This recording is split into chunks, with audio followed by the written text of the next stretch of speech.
Bom dia, com alegria, a gente começando a segunda-feira, da segunda semana útil deste 2026, que promete muita coisa.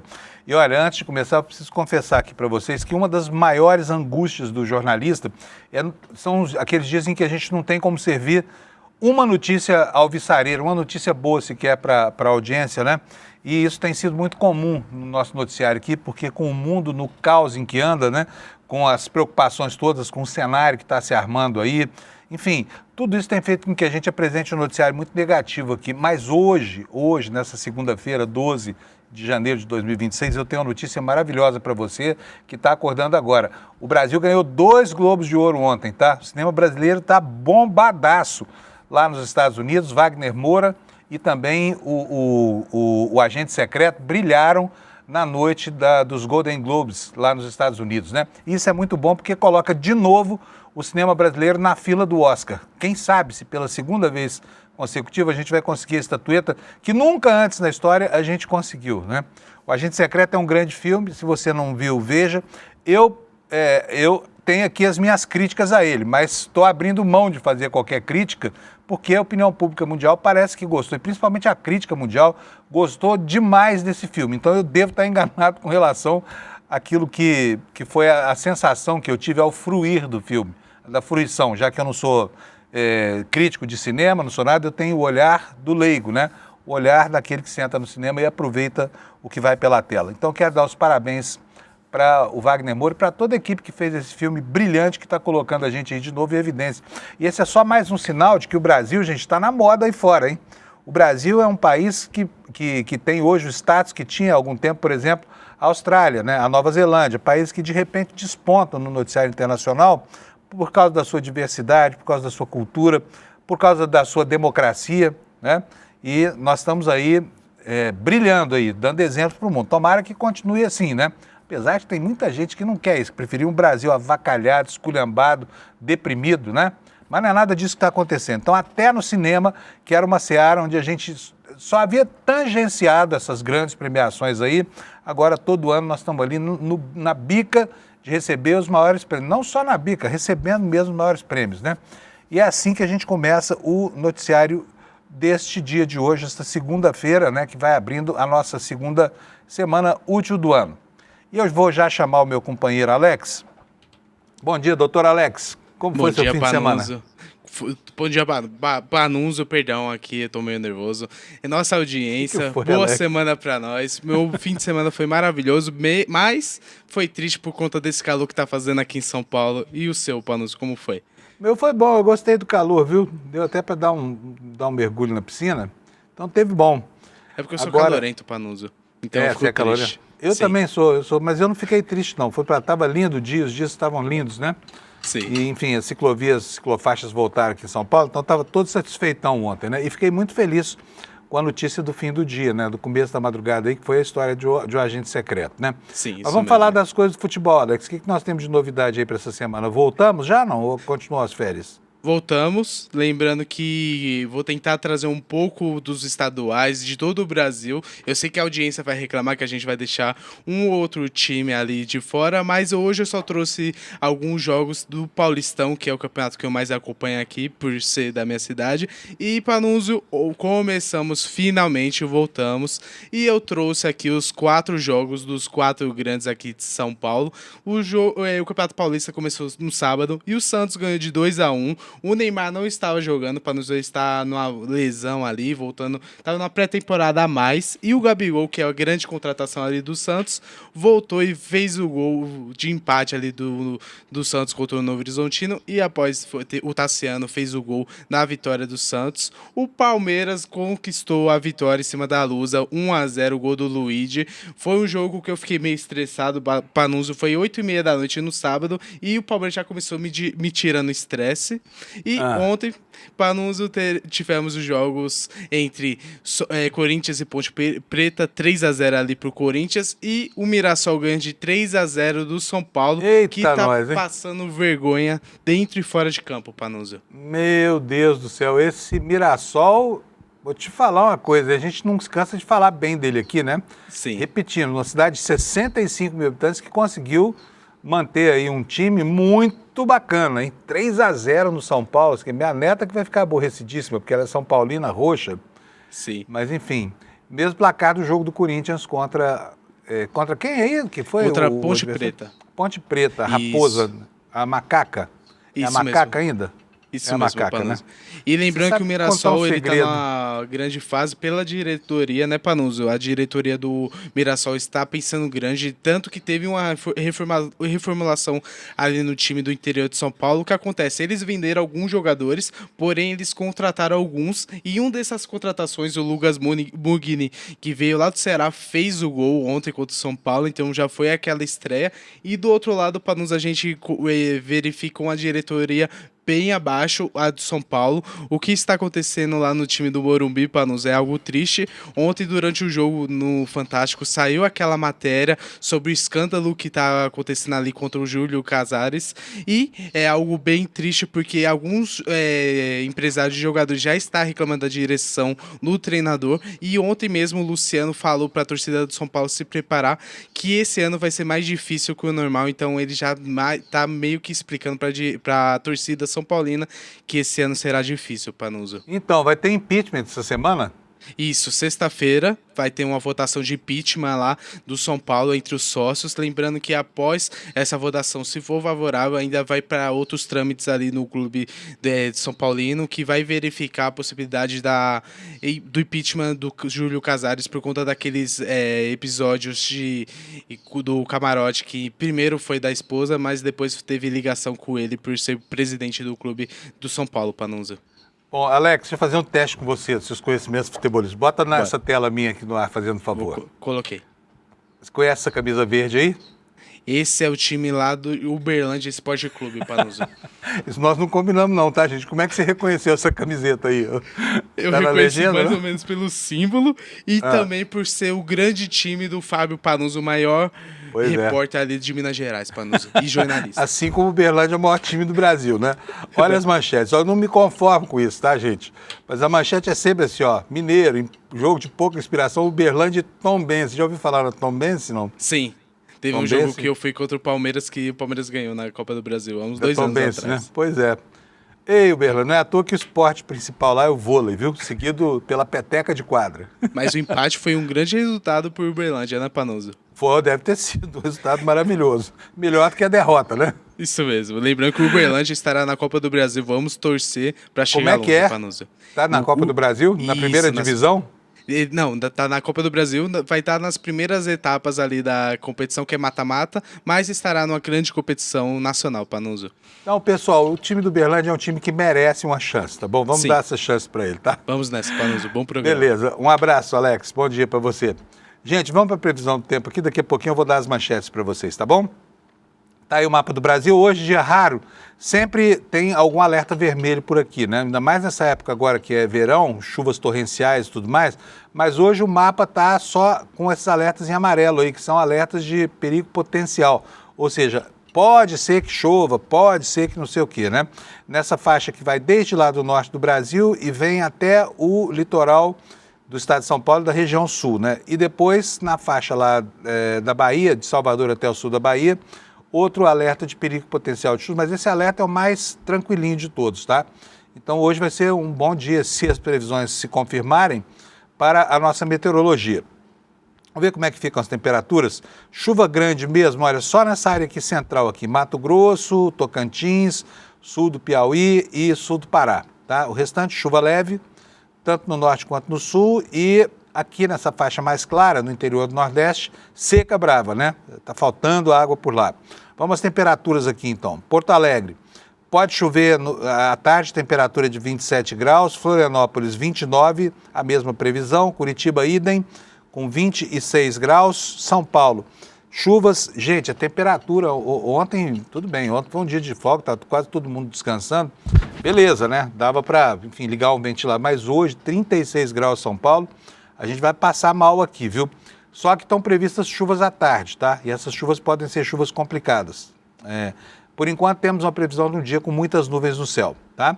Rio de Janeiro, poucas nuvens, 41 graus de temperatura, meu Deus do céu. O velho e bom Rio de Janeiro está de volta ao seu clima infernal, né? Parece a fornalhazinha lá. Vamos ver se tem alguma capital mais quente do que o Rio hoje, mas eu duvido. 32 graus lá em Vitória, em Belo Horizonte 36 graus, 35 graus de máxima. Agora vamos aqui para o centro-oeste do Brasil. Goiânia terá 29 graus, Brasília 30 graus. Em ambas as cidades a previsão só de nuvens no céu, hoje não tem chuva. Em Campo Grande 33 graus Celsius, calorão também, pancadas de chuva durante a tarde. Em Cuiabá muitas nuvens, pancadas de chuva, trovoadas isoladas, máxima de 33 graus. Em Porto Velho, 30 graus de máxima, chuva também por lá. Rio Branco chove menos, mas deve chover também com 29. Manaus, a mesma previsão. Em Boa Vista, 32 graus Celsius. Em Macapá, 33. Em Belém do Pará, 33 graus. E em Palmas, Tocantins, 32. Agora vamos para o Nordeste brasileiro. São Luís terá 34 graus. Vamos ver Teresina, se vai bater o Rio de Janeiro ou não. Não vai bater. Rio de Janeiro está 3 graus acima de Teresina hoje, porque a temperatura máxima lá, na capital do BR Obró, vai ser de 38 graus. Então foi um dia quase de inverno em Teresina, né? Em Fortaleza, olha, nas praias do Nordeste, tirando Salvador, previsão de um dia lindo lá, com céu azul, sem nuvens e tudo mais. Então vamos lá, 32 graus em Fortaleza. Em Natal, 30 graus Celsius. Vou abrir o mapa aqui para a gente ver João Pessoa. Em João Pessoa, poucas nuvens também com 30 graus, 31 graus em Recife, em Maceió 31 graus, em Aracaju também 31, e em Salvador nuvens com 31 graus. Então a temperatura prevalente hoje no Nordeste será essa, de 31 graus. E assim eu completo a meteorologia e vamos passar para as nossas manchetes. E hoje temos, como eu disse mais cedo, notícia boa para você, para animar a sua segunda-feira e para elevar um pouco a nossa autoestima, não é tão combalida sempre quando o assunto é cultura. Olha, vou mostrar para vocês a capa do site do ICL Notícias, iclnoticias.com.br, e a manchete principal não poderia ser outra, Brasil no topo, uma foto aí do nosso grande Wagner Moura com o seu troféu na mão, né? Melhor filme estrangeiro e também melhor ator, duas premiações super importantes e que abrem a antessala do Oscar, né? Essa é a primeira manchete de todos. No nosso segundo destaque, mais uma matéria atualizando informações sobre a relação estranha entre autoridades e o Banco Master, o banco que abriu a caixa de Pandora, né? Que abriu o esgoto das más notícias aí e que começa a mostrar para a gente como é que funciona de fato a Brasília dos lobbies, né? Lobby em todas as áreas, lobby no judiciário, lobby no legislativo, lobby no executivo também, tá? E aqui a manchete é: empresas de Toffoli tiveram como sócio um fundo ligado ao caso Master, diz o jornal. Aliás, os irmãos do Toffoli são bem engraçados com relação aos investimentos da família, tá? Tem uma história de um resort lá no norte do Paraná que mas não vou contar essa história hoje não. Estou preparando essa história para vocês, tá bom? E aqui embaixo nós temos os absurdos lá da América do Norte, lá dos Estados Unidos, onde agora, olha, esse emblema da Segunda Guerra Mundial, né, que é o tio Sam apontando intimidadoramente assim para quem olha o cartaz, dizendo assim, ó, aqui é Join Us Today, né? Mas na Segunda Guerra Mundial era We Need You, United States Needs You, os Estados Unidos precisam de você. Isso aqui é um símbolo que está muito vinculado a visões segregacionistas, tá? E nós só temos notícias ruins lá dos Estados Unidos para você. A de hoje, olha aqui, ó, na coluna do Jamil Chad, Polícia de Imigração do Trump está recrutando supremacistas brancos para acelerar as deportações. E a propaganda usada pelo ICE, que é essa aqui, né, que a gente viu, usa referências da guerra, de movimentos neonazistas e busca recrutas entre os defensores do porte de arma. Daqui a pouquinho a gente vai ler isso tudo para vocês, tá bom?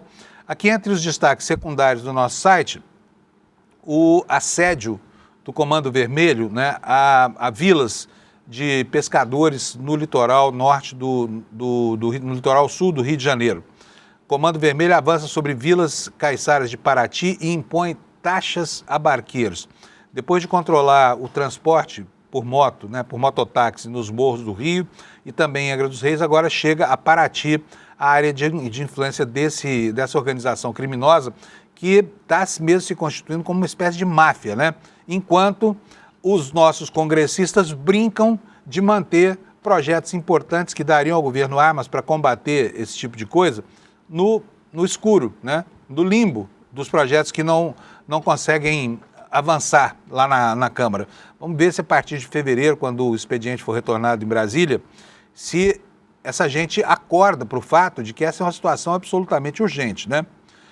Olha, sobre o clima, nós tivemos aí a ocorrência de um tornado na região metropolitana de Curitiba que causou muita destruição. De novo, o sul do país muito castigado por esses fenômenos meteorológicos que antes eram raros, mas estão se tornando rotina na vida das populações, né? Outro destaque, o Paulinho da Força está insistindo lá com relação ao projeto da dosimetria, criticou o governo porque o presidente vetou esse projeto que, na verdade, anistia golpistas, quase uma anistia, né? E aqui nós temos na coluna do Chico Alves hoje um artigo de opinião que é bem legal, que você tem certeza vai apreciar muito se ler. PL da dosimetria não é pacificação, é impunidade. O Chico explica pra gente por que ele pensa isso, tá bom? Temos também um artigo do Cacai, que você também precisa ler. Ministro Alexandre de Moraes ensina institucionalidade ao Conselho Federal de Medicina por causa daquela pantomima da semana passada, em que os negacionistas do Conselho Federal de Medicina, esse órgão que se transformou numa espécie de caixa de eco do pior fascismo brasileiro, né? Estavam criticando o governo por causa de um atendimento médico que supostamente Bolsonaro merecia. Bolsonaro que não tem nada, tem coisa que qualquer idoso, até eu tenho, né? Agravadas pelo fato de que, enfim, já fez acho que 9 cirurgias no abdômen. Mas, gente, o Bolsonaro, e é preciso que os bolsonaristas entendam isso, o Bolsonaro é só um bandido que está preso porque foi condenado, porque coordenou uma ação golpista. Ele é um entre tantos do Brasil. É um dos 800 mil presidiários e a família dele fica lá incensando. Ai, coitadinho, a sala só foi aberta. Gente, é uma cela, tá? O Bolsonaro está ali por causa de um favor, é a condição de ex-presidente da República que assegura a ele aquele conforto todo, do ar-condicionado que faz um barulhinho, né? Da televisão que não é Smart TV, mas está lá, né? O fato dele estar isolado dos bandidos desse país. O Bolsonaro é presidiário, o Bolsonaro está preso, tá? Família do Bolsonaro, o Bolsonaro só é mais um bandido encarcerado do Brasil. E só está encarcerado porque é um criminoso, foi condenado no curso de um processo em que houve o devido processo legal e tudo mais. Então, ponha na cabeça de vocês, ele é um presidiário, ele não é o presidente da República, ele não é o que vocês pensam, é só mais um entre 800 mil presos do sistema penitenciário brasileiro, tá? Esses são, então, os destaques que nós vamos, sobre os quais nós vamos discorrer hoje. Eu vou começar logo por isso aqui, olha, Brasil no topo. Cadê, Alex? Põe para mim no ar aí. Beleza. A foto do Wagner Moura com o Globo na mão. Uma honra aqui para o Brasil, de novo, lá no topo das premiações, né?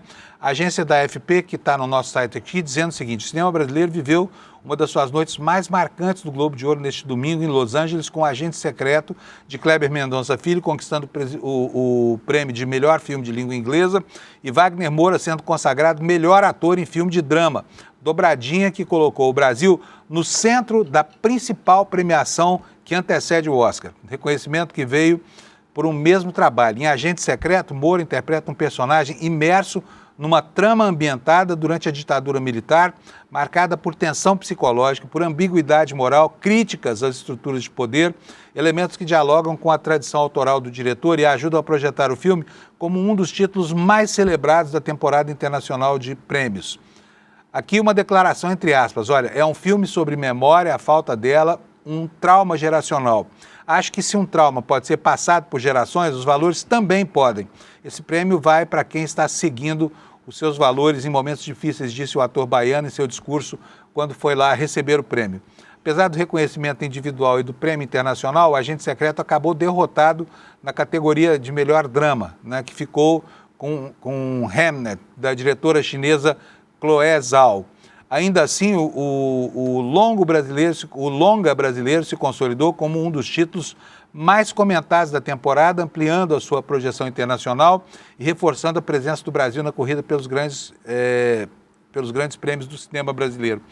Eu vou até chamar o Lula Costa Pinto, que hoje é o dia do Lula aqui, para nossa alegria, né? O Lula está aqui comigo toda segunda-feira. Bom dia, meu querido Lula Costa Pinto. Bom dia, doutor Fábio, bom dia quem nos assiste, quem nos ouve, né? Nessa manhã gloriosa, que já foi uma madrugada gloriosa para a cultura brasileira. Muito bonito isso, né? Ô Lula, deixa eu até te mostrar umas coisas aqui, porque eu chamei o Lula. Gente, o filme é muito importante, não só porque ele é muito bem feito tecnicamente, né, Lula, mas porque ele toca num tema que é muito querido da nossa história. Já nos valeu o Oscar passado, que foi a situação do deputado Rubens Paiva, o sequestro do Rubens Paiva e a morte sob tortura. E agora, essa temática merece de novo a premiação. E suscita também, né, Lula, uma reflexão do planeta inteiro sobre esses efeitos deletérios da ditadura sobre o Brasil e sobre o mundo inteiro, né? Perfeito. Fábio, a dimensão desses dois prêmios dados, desses dois Globos de Ouro vencidos por O Agente Secreto, tanto como melhor filme estrangeiro, quanto como melhor ator para o ator baiano Wagner Moura, que isso consolida o Wagner Moura como o melhor ator de sua geração, isso é indiscutível, né? E o Kleber Mendonça Filho como o mais premiado diretor e produtor de sua geração também. É a geração deles que é a nossa, né? Então, a dimensão desses dois prêmios, eu digo sem nenhum medo de errar, que ela supera esse abrir de portas que foi Ainda Estou Aqui, produzido e dirigido pelo grande Walter Salles Júnior, né? A premiação da Fernanda Torres como melhor atriz no Globo de Ouro no ano passado. E por quê? Porque consolida o cinema nacional, o cinema produzido fora do eixo tradicional do país, do eixo econômico São Paulo, Rio, e a burocracia, né, para essas produções aqui em Brasília. O Agente Secreto é um grande filme, é cinema puro, e digo isso com a tranquilidade, Fábio, de quem vê janelas para a crítica no roteiro e no filme, como você sugeriu aqui no início da sua... no início do jornal, no início do Desperta, né? Eu também tenho críticas ao filme, eu também tenho críticas ao roteiro. Agora, é inegável que é um grande filme. Desde o primeiro momento em que eu o assisti, eu deixei claro que eu prefiro os filmes lineares, os roteiros lineares. E O Agente Secreto não é um roteiro linear, e isso é o extrato da cabeça do Kleber Mendonça Filho, um diretor, né, com o qual eu convivi na universidade, fomos contemporâneos, assim como o Chico Sá foi nosso contemporâneo na Universidade Federal de Pernambuco. E o Kleber Mendonça Filho é já o mais premiado desses diretores de uma geração que começa, que emerge com Cláudio Assis, por exemplo, com Amarelo Manga, né, de 1996, que estava lá com a gente na universidade naquela época. Cláudio Assis também de O Cheiro do Ralo, né? Paulo Caldas de O Baile Perfumado. O Baile Perfumado, que inaugura no cinema nacional essa estética nordestina da Hollywood brasileira, a Hollywood com R mesmo, que é a cidade lá de Cabacinhas, na Paraíba, que se torna o grande centro de produção nacional, para onde convergem, né, vários cineastas para dar curso às suas produções. Temos nessa geração, né, o Lírio Ferreira, né, o próprio Kleber, o Heitor Dália de A Deriva, que é um filmaço, mas que depois se consolida como um grande diretor no streaming, né? É o diretor e o produtor de séries como DNA do Crime, Os Donos do Jogo, séries que performam entre as melhores do país, mas aí se cria, você tem o cineasta Karim Anus, né, do Ceará, com formação aqui em Brasília, na UNB, mas, sobretudo, um cineasta do cinema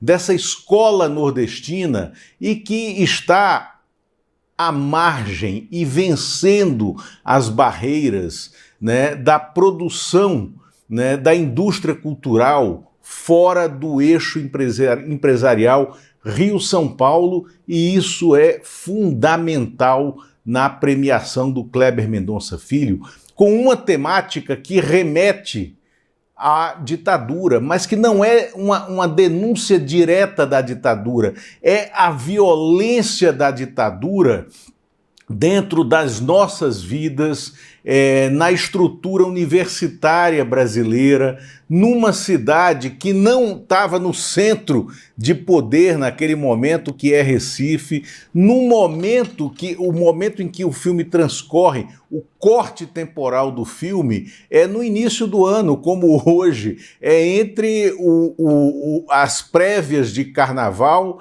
e um momento pós-carnavalesco, né? Então, no ano de 1977, e também na filmografia do Kleber, né, aí realça a importância e a relevância, porque Recife é sempre personagem, né, da maioria dos filmes do Kleber. Vou tirar aqui Bacurau, que não tem Recife como centro, mas a maioria dos filmes do Kleber, né, tem Recife como personagem, e ele se incomoda muito com críticos nacionais quando o cobram desse protagonismo de Recife. E aí ele sai com uma coisa que está intrínseca no discurso dele de ontem da vitória. Quer dizer o seguinte: olha, nós precisamos falar das nossas aldeias, né? E o Wagner Moura, esse grande ator brasileiro que ontem foi consagrado, enfim, consagrado com a premiação de melhor ator no Globo de Ouro, o Wagner Moura também realça isso na briga dele pela escolha, né, dos filmes que ele vai protagonizar, das histórias que ele vai protagonizar, e, sobretudo, da maneira forte como ele impõe o sotaque, né? Porque ele diz o seguinte: eu não tenho sotaque, eu falo como nós falamos na Bahia, né? E para fazer o filme O Agente Secreto, ele treinou, o que não foi nenhuma dificuldade para ele, o sotaque pernambucano, o falar pernambucano. E ele até brinca com isso, né, nas entrevistas que ele tem dado, falando sobre isso, porque uma passagem, né, da dupla Wagner Moura e Lázaro Ramos, já atores, por Recife, num período determinado do final dos anos 90, foi fundamental. Eles montaram uma peça lá, naquela cena cultural que borbulhava no Recife, a cena cultural que tinha esses cineastas começando a carreira, que tinha o Chico Science, né, e a Nação Zumbi, né, no grande movimento musical de fim dos anos 90, que foi o movimento do Mangue Beat, né, aliás, esse ano nós teremos, tá, nas telas a biografia do Chico Science, né, feita por roteiristas dessa geração do Kleber Mendonça, lá da Universidade Federal de Pernambuco. Então é a mesma geração que está trazendo, né, para as telas esse novo passo da indústria cultural brasileira. Muito bom. Lula, eu tenho umas curiosidades aqui. Eu acho que não estou negando as virtudes do filme, não, que é espetacular, mas o brilho desse filme acabou obscurecendo o brilho de uma outra produção do Andrusha Waddington, que é muito legal, que é o filme Vitória, né? Que por mim também, com a Fernanda Montenegro, por mim poderia muito bem estar representando o Brasil e não faria feio em nenhum concurso internacional. Bota na tela para mim, por favor, o Alex, aqui ó, o cartaz do Vitória. Quem não assistiu ainda, por favor, assista, porque esse filme é excelente, é espetacular. E aqui alguma curiosidade, olha, nós temos aqui, primeiro eu vou mostrar aqui a nota do presidente Lula, cadê? Onde é que está? Bom, tá aqui, olha, o Lula ficou tão entusiasmado que tuitou 2 vezes essa madrugada, viu? Não sei se ele ou a assessoria, Lula, mas tá aí, ó. Primeiro ele falou, melhor filme em língua inglesa, melhor ator de drama, a dupla vitória de um agente secreto no Golden Globes para entrar para a história do cinema brasileiro. Dia de glória, reconhecimento ao talento dos nossos artistas. Quanta honra foi receber em agosto passado. E aí o presidente deu uma lacrada aqui, botou as fotos dele com o Wagner, né? Afinal de contas, essa foto é marcante, ela está revestida de um simbolismo que antagoniza com o anti-intelectualismo do governo anterior, que deplorava o cinema, deplorava intelectuais, né, Lula? Então, importante o presidente Lula ter feito esse registro aí. Não, fantástico, ele foi entusiasmado, acho que não durou 2 minutos para que ele tuitasse sobre a vitória do filme e não durou 45 segundos, né, para ele tuitar quando o Wagner Moura subiu e fez um discurso curto e corretíssimo, politizando essa vitória, né, porque é uma vitória política, né, também é uma vitória política da manutenção dessa maneira de ver o Brasil, né, tendo vencido a era trágica, como eu chamo, a era trágica brasileira, compreendida entre 2016 e 2022, no período em que nós tivemos o impeachment sem crime de responsabilidade da Dilma Rousseff, que foi um golpe, né, e o governo Bolsonaro, que foi um desastre para o país, e nós vencemos, e que tentou destruir essa indústria cultural. Indústria cultural que hoje emprega milhares de pessoas e tem uma relevância muito grande na cena econômica brasileira. É uma indústria. A relevância do cinema em Pernambuco, na Paraíba, no Ceará, já é algo notável na economia, nas economias locais, né? Eu li um dia desse uma reportagem feita pela assessoria do Sebrae de Pernambuco sobre o impacto, né, da indústria cultural, da indústria cinematográfica no estado de Pernambuco. Fábio, isso é notável. A quantidade de empregos que você tem, todo o ciclo produtivo, né, econômico que você tem ligado à produção audiovisual em Pernambuco, e o mesmo se repete na Bahia, que tem um cinema muito, assim como a música, mas tem um cinema muito arraigado, e no Ceará nós temos produções cearenses fantásticas, né? Então a relevância, o eco dessa premiação de ontem é muito grande e, sobretudo, né, por ter sido uma produção que nasce independente. Depois, claro, a gente tem que entrar dentro das estruturas para vencer, né, a superestrutura, que foi o que aconteceu com o Agente Secreto. Você não venceria e você não estaria nessa cena internacional, né, do cinema se você não tivesse uma estrutura de lobby, o lobby do bem, o lobby bem feito, né, para repercutir internamente. E agora um dado, Fábio, começa hoje e termina sexta-feira a votação para o Oscar, né? E essa vitória no Globo de Ouro, ela potencializa, né, o Agente Secreto como que é candidato ao Oscar de melhor filme estrangeiro, e também a candidatura do Kleber Mendonça, do Wagner Moura, a melhor ator, tá? Mas temos algumas possibilidades ainda no Oscar com o Agente Secreto, que é melhor roteiro, melhor direção e melhor atriz coadjuvante para a dona Tânia Maria, que é a Sebastiana do filme. Tardia, né? E maravilhosa, né?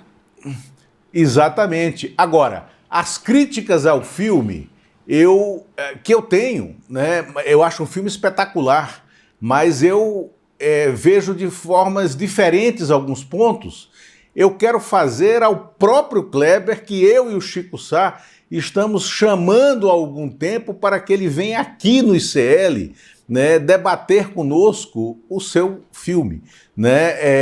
Eu acho que se ele conseguir uma brecha na agenda nas próximas semanas, será uma conversa imperdível. Muito bom. Tomara que vocês consigam, porque o depoimento dele nesse momento seria extremamente... Pô, agora ficou mais difícil, hein, Lula? Vai ter que concorrer com a CBS, com a CNN, enfim, todo mundo. Gente, só registrar mais uma coisinha aqui sobre o filme. Daqui a pouquinho o Lula vai voltar para falar com a gente. Mas, Lula, fica aí um pouquinho que eu quero sua opinião sobre isso. Aqui as duas tuitadas do Lula, como eu já falei. Põe na tela para mim, por favor, Alex. As duas tuitadas... Cadê? Alex? Aí, beleza.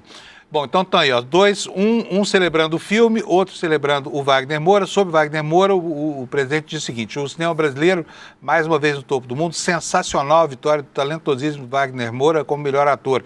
Merecidíssima estatueta, premia a performance de excelência do querido artista baiano que tanto nos emociona em O Agente Secreto. Agora, vai aqui uma curiosidade para você, tá? Esse aqui é o cartaz de vitória. Pode botar na tela, Alex, por favor.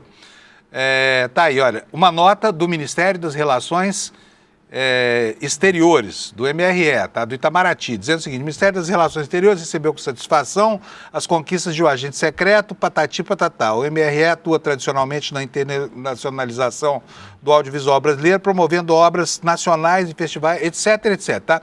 Tá aqui o registro da nota do Itamaraty, Lula. Agora, olha que engraçado, o Ministério da Cultura não falou nada ainda, nada. Gente, não merecia? Não era o caso de deixar um plantãozinho aí, como todas as redações fizeram? Então tá aí, a manchete no site do Ministério da Cultura é programação artística da 4CNC, é tema de publicação elaborado pelo... Não entendi nada, é tanta sigla. E aqui, olha...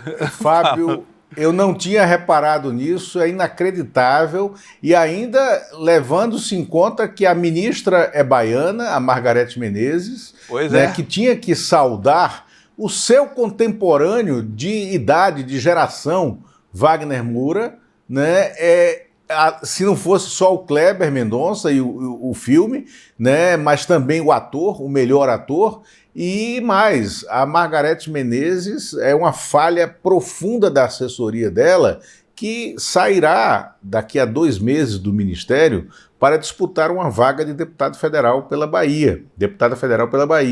Então, é lamentável essa falha da assessoria, como você bem tocou aqui nesse ponto, da assessoria que cochilou, ou que não acordou ainda para a vida, né? Como dizem os baianos, acorda para a vida. Né? Ô Lula, eu aliás não vou te dar folga não vai tomar aquele cafezinho, você vai ficar aí mesmo, que nós temos várias coisas. Deixa eu só te mostrar aqui os destaques na área de imprensa do site do Ministério da Cultura. Pessoal, pelo amor de Deus, como é que o Ministério da Cultura não registra isso? Todo mundo acordar de madrugada, até eu estava lá esperando o resultado, o Lula, nós estamos aqui acordando 4 da manhã, né? Logo depois da premiação acabar, mas olha só o que tinha no site do Ministério, não sei se você abrir agora, do site do MINC, né? cultura.gov.br, tá lá, ó. 1, 2, 3, 4 notas de pesar, tá? Nota de pesar pela morte de Titina Medeiros, Manuel Carlos, Zé da Velha e Teuda Bara. É isso que tem no site do Ministério. Gente, pelo amor de Deus, sabe, não é uma conquista pequena, foram décadas de expectativa por essa premiação, né, Lula? Agora, deixa eu te mostrar... Isso, e aqui na nossa tarja, então, não é Desperta ICL, como está aqui na tarja, é Desperta Mink, né? Pois é, Desperta Mink. Ai, meu Deus do céu, mas vamos lá, vamos tocar. Olha, quero mostrar para você uma outra produção, não é uma produção cinematográfica, embora seja um vídeo, mas que provocou muita discussão esse fim de semana no Brasil. Alex, bota aí na agulha para nós o vídeo do Lula, vai? Põe aí pra gente ver o que o Lula aprontou. O Lula tá numa boa, né, gente? Tá passeando, tá de férias, tá tranquilão lá na Restinga da Marambaia. Vamos ver o vídeo do Lula.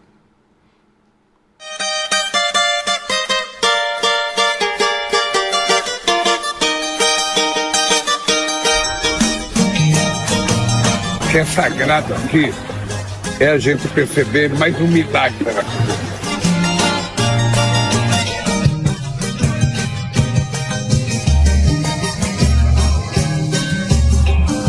O que é extraordinário aqui é que vocês vão perceber que tem onda que vem de lá para cá e onda que vem. Essa é uma demonstração extraordinária, sabe? Até para acabar com o preconceito entre esquerda e direita. Aqui A onda que vem da direita se junta com a onda que vem da esquerda e constrói o mar.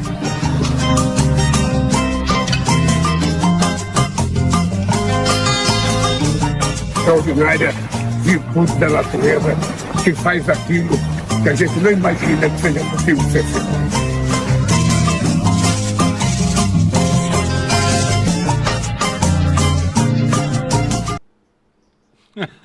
Gente, o que deu de confusão na internet esse vídeo, Lula, você viu?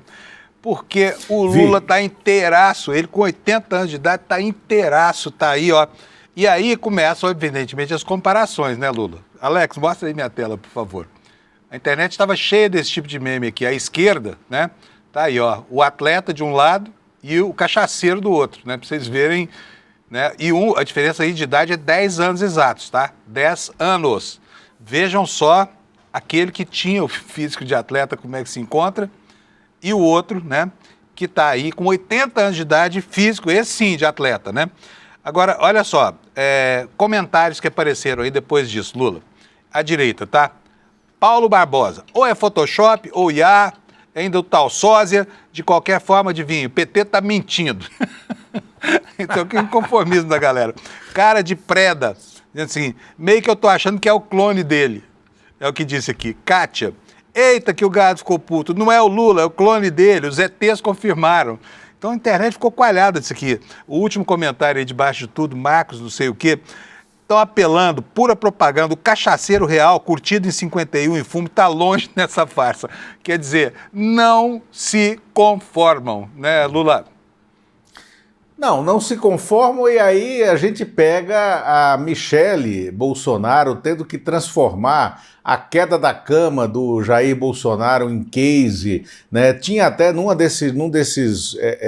dessas mensagens aí, um desses tweets aí que você colocou, tinha alguém que dizia Janja passa bem, né? É isso, comparando já o que é a vida da Janja com a vida da Michele Bolsonaro ao lado dos seus companheiros de vida, né, companheiros que escolheram, tá lá, o Lula à beira dos 81 anos, né, já passado dos 80, né, nesse estado, tendo vencido um câncer, né, e o discurso político, eu acho que o Carlos Bolsonaro também se pronunciou sobre esse vídeo do Lula. Tenho aqui, né? É a próxima coisa aqui, então, Lula. Deixa eu mostrar aqui pro pessoal.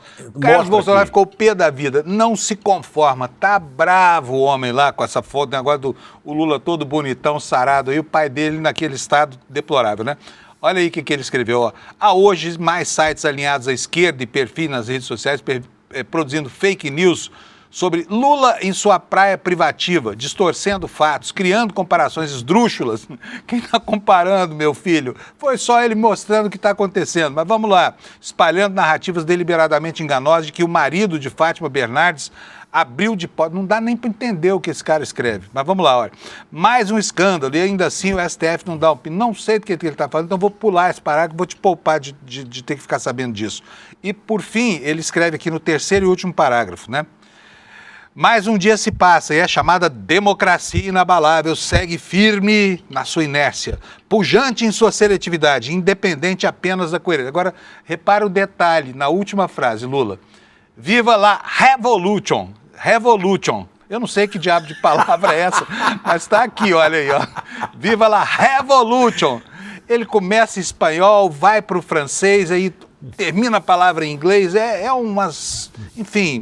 Uma maçaroca de idiomas aqui.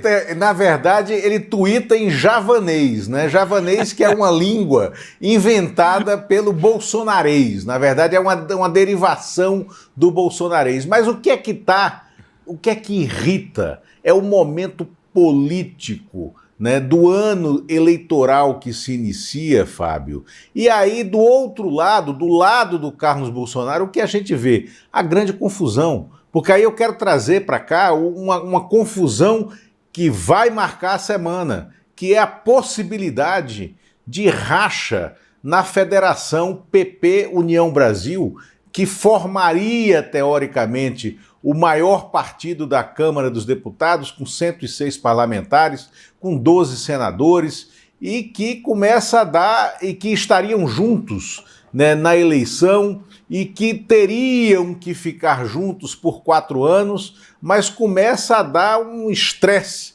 né, nessa aliança a partir do momento em que o Tarcísio de Freitas deixa claro que é candidato à reeleição ao governo de São Paulo e aí começa a desmontar essa aliança não só por lá, mas por outros estados. A Aliança União-PP tem problemas em Pernambuco, aonde o deputado Dudu da Fonte, que é uma liderança local muito forte, né, que é do PP, ele é candidato ao Senado na chapa com a governadora Raquel Lira. E uma parte do União Brasil, liderado pelo Mendonça Filho, né, deputado também, está nesse lado da chapa. Mas outra parte do União Brasil está com o prefeito de Recife, João Campos, para apoiá-lo ao governo estadual. Tem problemas na aliança também no Rio de Janeiro, aonde o pedaço do União Brasil, que pertence ao Rodrigo Bacelar, o presidente presidiário da Alerj, né, quer ter um projeto próprio junto com o PL, mas uma outra parte do PP quer seguir com o prefeito Eduardo Paes como candidato ao governo do estado. Em Santa Catarina, há um racha dessa aliança também, assim como há um racha dessa aliança em Goiás. Resultado, ou a federação não sairá, ou esses dois partidos que reúnem R$1 bilhão de reais de fundo eleitoral para investir nas campanhas de deputado e senador, eles certamente não apoiarão para a presidência da República nenhum candidato, tirando da oposição minutos de TV que serão profundamente relevantes. Isso sem falar no balão de ensaio do presidente do PP, Ciro Nogueira, que precisa dessa federação para se reeleger senador pelo Piauí, porque no momento ele navega entre terceiro e quarto colocado, né, para a reeleição no Senado no Piauí. Então é por isso que esse vídeo que mostra um presidente Lula em fim de férias, fulgurante, tranquilo, aproveitando a natureza, aproveitando o encontro das águas na Restinga de Marambaia para fazer um discurso político, o que mostra a inteligência privilegiada do presidente Lula para usar metáforas da vida para explicar a política. Algo que o ex-presidente, o presidiário, né, Jair Bolsonaro é incapaz de fazer, e esse maluco, esse menino maluquinho que é o Carlos Bolsonaro não consegue sequer escrever de forma linear, usando para produzir um tweet, né, o javanês peculiar da família Bolsonaro. Olha, eu como não entendo nada de javanês, não sei se é javanês. Eu vou pedir uma perícia para ver que língua é essa. Talvez seja nibiruense, tá bom? Ou ratanabense, que é uma coisa mais, né, enfim, fora do nosso alcance. Vamos falar um pouquinho, nós temos mais 2 minutinhos, Lula. A gente precisa falar sobre o escândalo do Master, né? E aí, a desculpa do Vorcaro, esse banqueiro vigarista, era a de que o Banco Central se precipitou porque ele estava vendendo o banco dele para um fundo chamado Fictor, né? E agora surge, durante o fim de semana, no jornal Valor Econômico, a informação de que o Grupo Fictor também não é lá essas coisas, hein? Tá aí a manchete para vocês, ó. BC apontou falta de capital do sócio da Fictor antes da tentativa de compra do Master. E uma outra coisa, ficamos sabendo que o Toffoli finalmente tomou uma atitude que contraria os interesses do Vorcaro, porque o impediu de voltar de jatinho particular para sua residência em São Paulo, né? Ao final daquela careação estranha que o Toffoli chamou. Aí o Toffoli disse que não, vai de avião de carreira. E ele teve que dormir na sua mansão de 36 milhões de reais e voltar no dia seguinte de avião de carreira, escoltado por agentes da Polícia Federal. Lula, o que nós temos de novidade sobre o Master? Fábio, lembra que na sexta-feira nós falamos dos fundos de pensão de alguns estados e municípios que iriam dar prejuízo porque tinham aplicado no Master, e agora os cofres públicos desses estados e municípios teriam que bancar esses prejuízos. É o que está acontecendo. A novidade do caso Master nesta semana vem dessa questão do Banco Victor, que está quebrando, vem da Receita do Distrito Federal, que é o acionista majoritário do BRB, o Banco Regional de Brasília, que iria salvar, em teoria, o Banco Master. Mas na semana passada, na sexta-feira, o governador do Distrito Federal, Ibanez Rocha, disse que Brasília está quebrada, que houve uma quebra de receita, uma quebra de expectativa de 2 bilhões na receita e que, com isso, o Distrito Federal não poderá bancar os aumentos prometidos para professores, para servidores da saúde e para a área de segurança.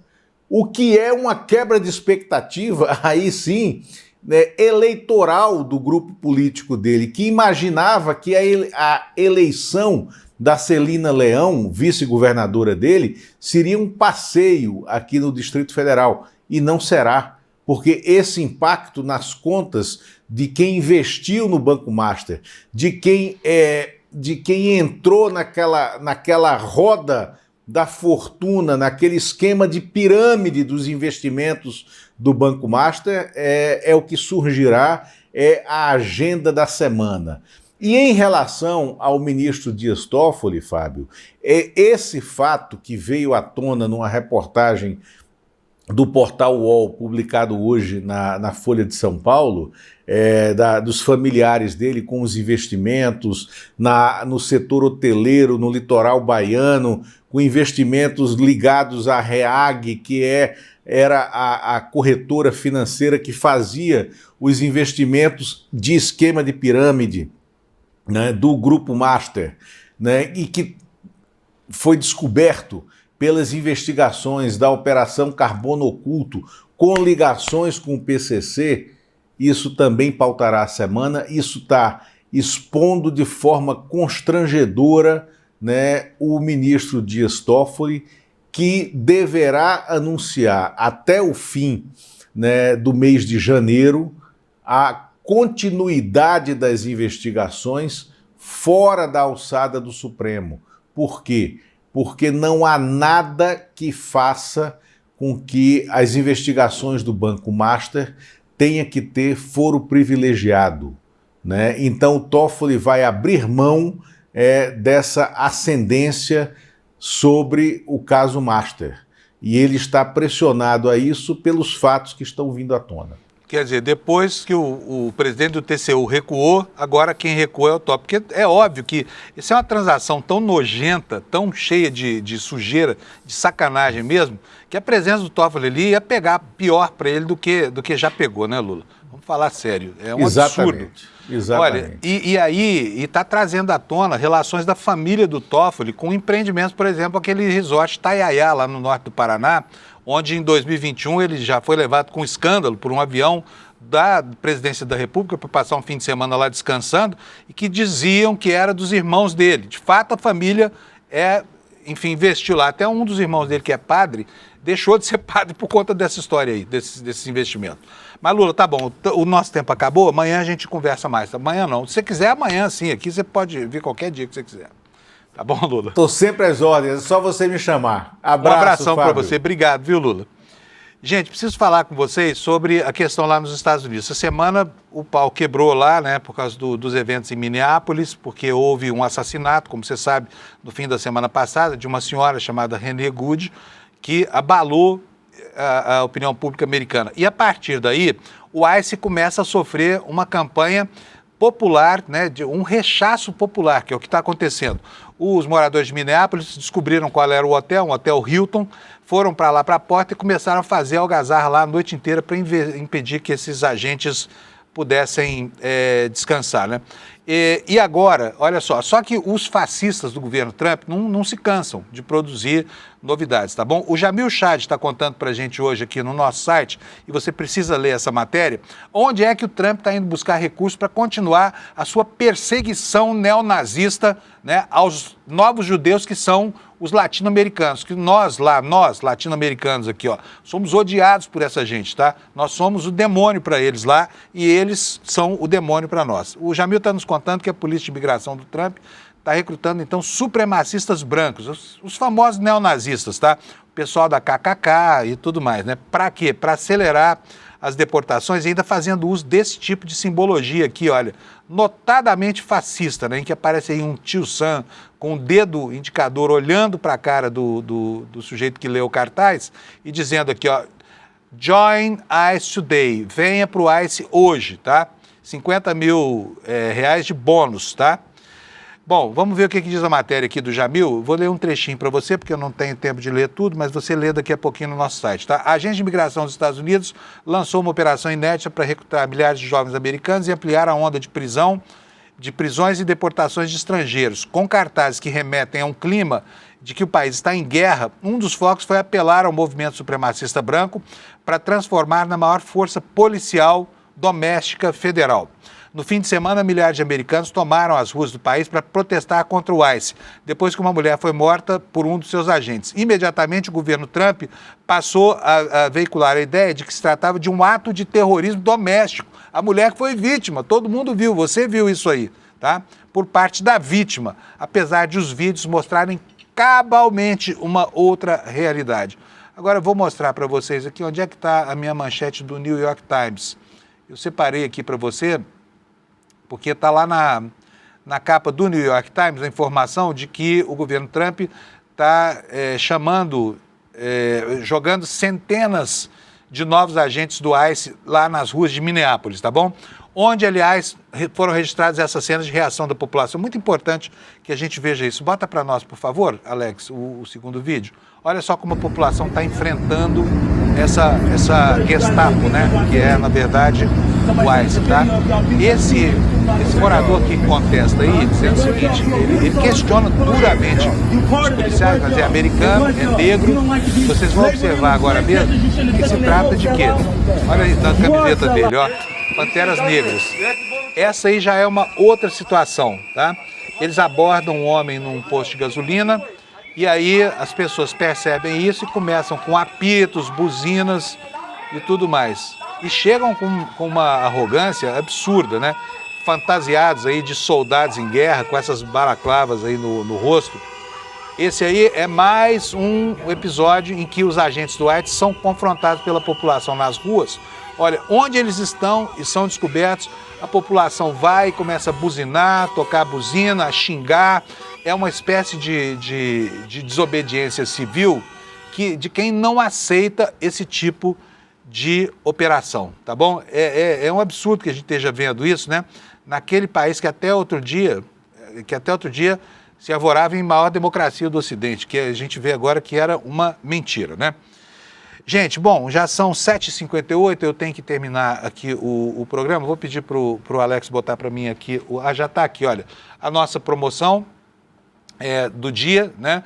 Você sabe que o ICL não tem publicidade, o ICL vive desses eventos e dos cursos e do material pedagógico, das revistas e jornais que edita, e isso faz com que a gente possa ter liberdade suficiente para não ter incômodo com o patrocinador aqui. O patrocinador daqui do ICL é o próprio ICL. Para nós, o que interessa aqui é que o nosso jornalismo seja autêntico, que seja espontâneo e que seja honesto e correto e ético na relação com você. E como é que a gente faz para sobreviver? A gente produz esse tipo de evento aqui, que é um evento de uma utilidade gigante para todo mundo, né? Esse aqui é mais um mapa da mina, que é o momento do ano em que o Eduardo Moreira vai apresentar para a gente a análise que ele faz do mercado, e felizmente as análises que o Eduardo tem feito da evolução do mercado são muito melhores do que tudo que tem por aí, boletim de banco, de empresa de auditoria, de consultoria, e ele vai mostrar para vocês por que ele acerta sempre, de novo, esse ano, tá bom? Trazendo para vocês perspectivas desse 2026, tá? E então não é só o que vai acontecer, porque que é o que sempre acontece, o que ele fala, o que vai acontecer, porque a análise dele é uma análise balizada pelo interesse mais genuíno de quem precisa proteger o dinheiro pouco que tem com alguns investimentos, tá bom?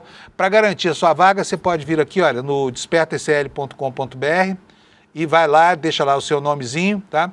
E isso aqui vai acontecer no dia 29 de janeiro, portanto, ainda faltam aí 17 dias, 15 dias, 17 dias, exatamente. O Alex é mais rápido do que eu nas contas, que já soprou aqui no meu ouvido. Faltam 17 dias, então não procrastine, faz logo sua inscrição, vai lá, você vai acabar se esquecendo e aí perde um evento como esse, que é tão importante para você saber como se defender, né? Inclusive do lixo que algumas corretoras empurram para você, como por exemplo esses fundos aí, né? Que enfim, muitas vezes tem até ligação com o crime organizado, tá? Não perca, dia 29, e para garantir sua vaga, despertacl.com.br. Se você entrar lá agora, você já bota lá o seu nomezinho e a gente vai te mandar o convite para participar dessa explanação do Eduardo sobre a perspectiva para este ano de 2026. Beleza? Obrigadão pela sua audiência. Nós temos audiência aí, Alex? Não? Temos ou não temos? Não temos, não. Então, amanhã você fica sabendo a nossa audiência de hoje, tá bom? Tenha uma boa segunda-feira, uma ótima semana. Amanhã, 7 da manhã, nós estamos aqui de volta para ver o que aconteceu com o nosso planetinha azul. Tchau, obrigado pela audiência. Em 2025, o mercado financeiro errou todas as previsões para dólar, bolsa e tudo mais. Mas isso não é surpresa. O mercado tem interesse por trás de todas as previsões. E quando você entende só metade do caminho, você vira refém dos coaches e do mercado financeiro que são patrocinados por bancos. É por isso que eu e o Eduardo Moreira preparamos algo de especial. O Mapa da Mina de 2026, no dia 29 de janeiro, às 8 horas. Uma aula para quem quer previsões independentes para 2026, sem interesse de banco por trás. Você vai entender o que se espera de verdade para dólar, bolsa, juros e fundos em 2026. No Em Detalhes de hoje, a gente fala sobre a saída do ministro Ricardo Lewandowski da pasta da Segurança Pública num ano eleitoral, quem deve assumir o lugar dele e também o destino da PEC da Segurança.